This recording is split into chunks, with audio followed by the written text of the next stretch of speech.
3, 2, 1.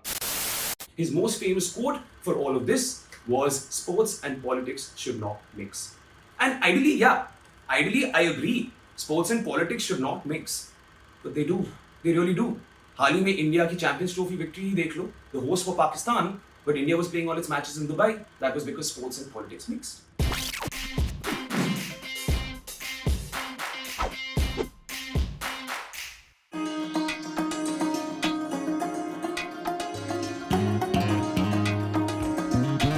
ये क्लिप तो आपने देखी होगी या नहीं देखी होगी.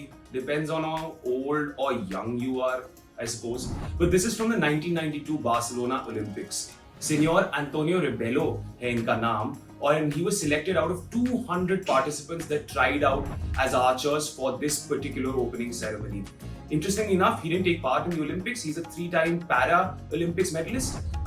In 1992 also he managed to win a medal for Spain. पर ये जब देखा मैंने इस बार इंटरनेट के जमाने में, मैंने सोचा why not just find out fun facts about the Olympic flame, and plenty of things came out. The first one was that it's inspired by the Greek legend and the Olympic flame जो 776 BC में जब स्थापना हुई थी Olympics की pre historic times में, तो वो ओलंपिक फ्लेम कैसा था.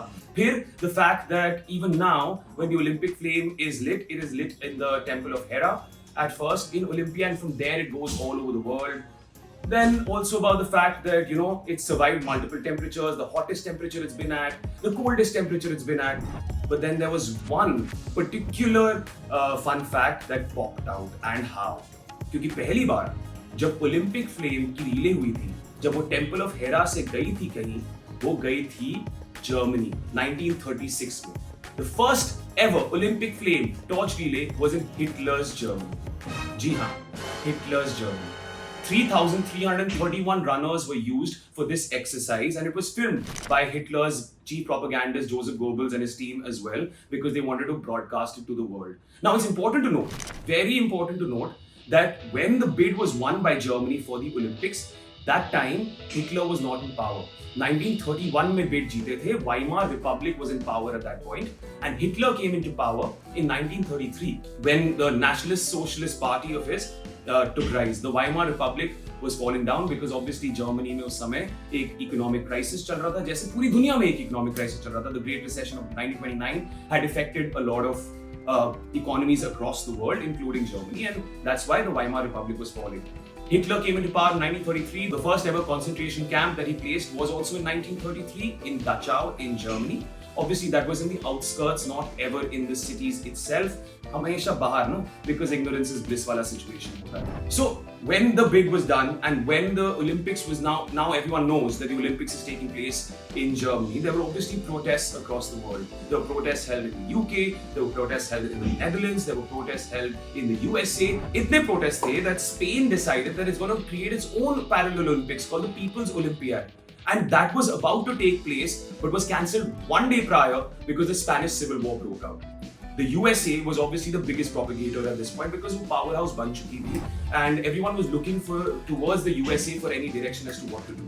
Enter Avery Brundage. He was the head of the US Olympic Association.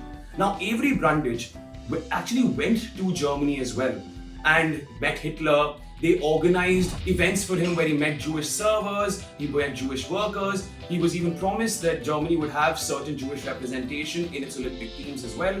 तो ये सब देखकर Avery Brundage जब वापस आए थे, he was hell-bent that the USA should send its best team. His most famous quote for all of this was, "Sports and politics should not mix." And ideally, I agree. Sports and politics should not mix. But they do. They really do. हाल ही में India की champions trophy victory देख लो. The host for Pakistan, but India was playing all its matches in Dubai. That was because sports and politics mixed. Historically, sports has always been about identity, building community.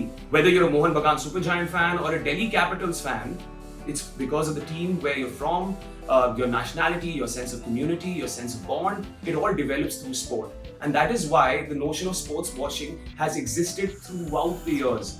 हम बाद में भी बात कर सकते हैं इस बारे में, इसकी पूरी कहानी बन सकती है. आजकल भी बहुत देश स्पोर्ट्स वॉशिंग का इस्तेमाल करते हैं, और हिटलर ने भी स्पोर्ट्स वॉशिंग का ही इस्तेमाल किया था to say and tell the world that Germany is a super power now. because his opening ceremony was also one where he wanted to eclipse the one that had happened in 1932 in LA, because he wanted to prove to the world that Germany has arrived. People loved it across the world. It was filmed really well because obviously there were teams from everywhere. The media came in and everyone said this was one of the best Olympics ever.